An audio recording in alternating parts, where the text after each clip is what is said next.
Hi, so in this video we will do the exercise that is at the back of chapter 3 where we create a script that will convert Word documents into PDFs.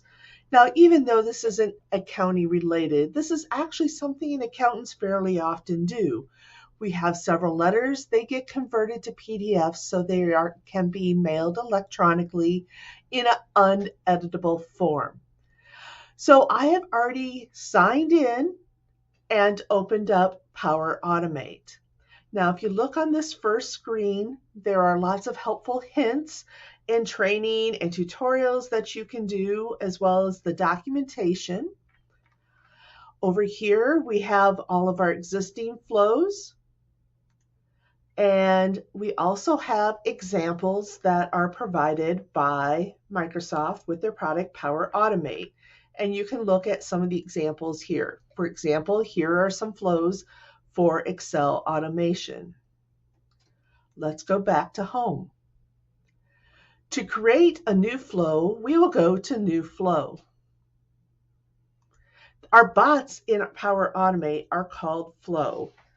I will say our flow name is to convert to PDF. And we do not need to check that PowerFX. So let's go ahead and say create.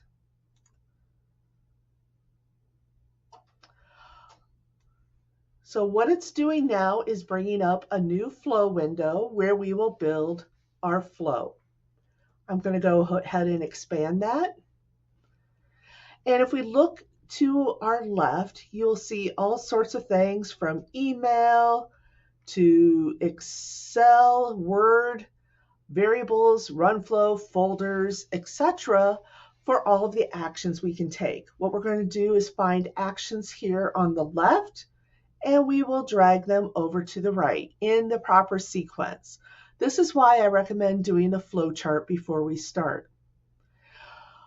This one is simple enough, we're not going to do a flow chart, but let's go ahead. I'm going to turn off the camera so you can see the entire screen, and let's go ahead and build our flow. So if we think about this flow, we want to convert every single file in a folder, whether there's one file or 100, and we don't want to have to tell the bot how many there are. So the first thing we need to do is tell the bot to get the files in the folder. And if we can't find it or we're not sure where it's at, I happen to know it's under folder, we could use the search. So let's take over get files in folder and drop that. All right, so that brings up a little pop-up and it's now asking us which folder. Now we can have it specify, or we could have it with a variable and have a user prompt. We're going to specify. So I'm going to go ahead and go to here. I'm going to go to Documents, and I'm going to go to the folder Letters. I have 3 Word documents in that folder. So I'm going to call, and I'm going to say I want to look for Word documents. So they are .docx. And we don't want to include the subfolders. By the way, let's just take a quick look at that folder.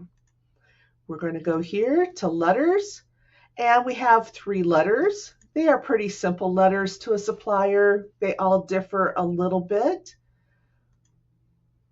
And then I have a blank subfolder for PDFs. That is where we're going to store our PDFs. All right, so we are going to get all the files from this folder that end in with this extension, and it's going to store them in a variable called files. And we can see that in our variables off to the right. Now what we need next is, because we don't know how many, what we want to do is have a for each. That's going to say for each file that we just got in that files, we're going to do several items.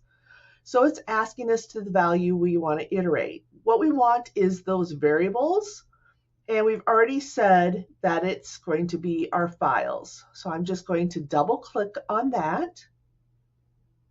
So what it's going to do is everything within this loop, all the statements between here and the end will be repeated for each individual file. All right, so the first thing we need to do is open up Word. So what we're going to do is find Word, and we're going to launch. Now, I want to make sure I drag it, and I want to put it between the for each and the end. And we're going to, we want to open the following document. And what we're going to do is use this variable, and we're going to say the current item. So what it does is in that for each loop, it puts a notation on the first item, and that is now called current item. So we are kind of using that variable. Notice that's over here on the right. We are not going to open it as read only because we're going to do a save as, and we don't need to change anything under advanced. So go ahead and save. Now what we need to do is get the entire path because we want to basically create a variable that is to that PDF folder. So what I'm going to do is get files path part. That is the direction we want. I just started to type get file, and what we're going to do is get the file path. Once again, we're going to go to that current item. And what it's going to do is create different variables. It's going to go with the root, our directory, which will be, in our case, C documents, the file name, in this case was letter 1, the file name without extension, and the extension. Okay, so now we can see that there.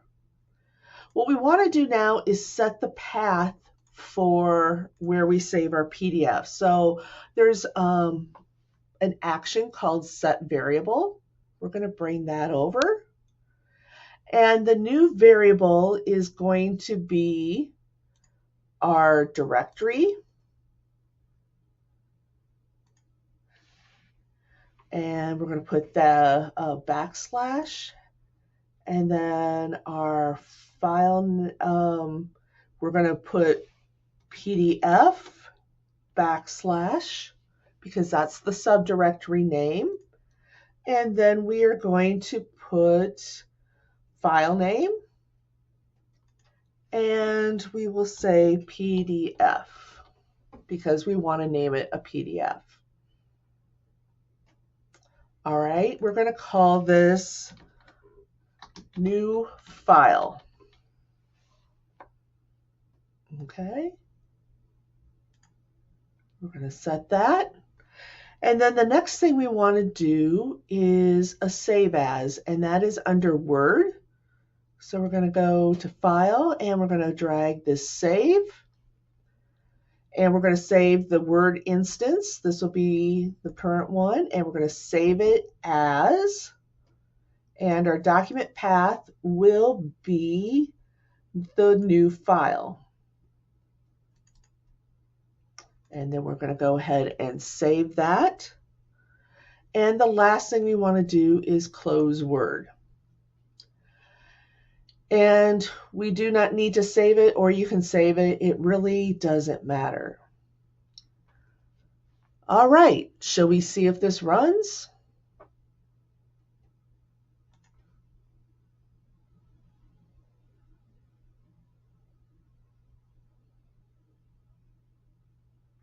And you can see it moving through the steps, and we know we have 3 files, so this should be the last one.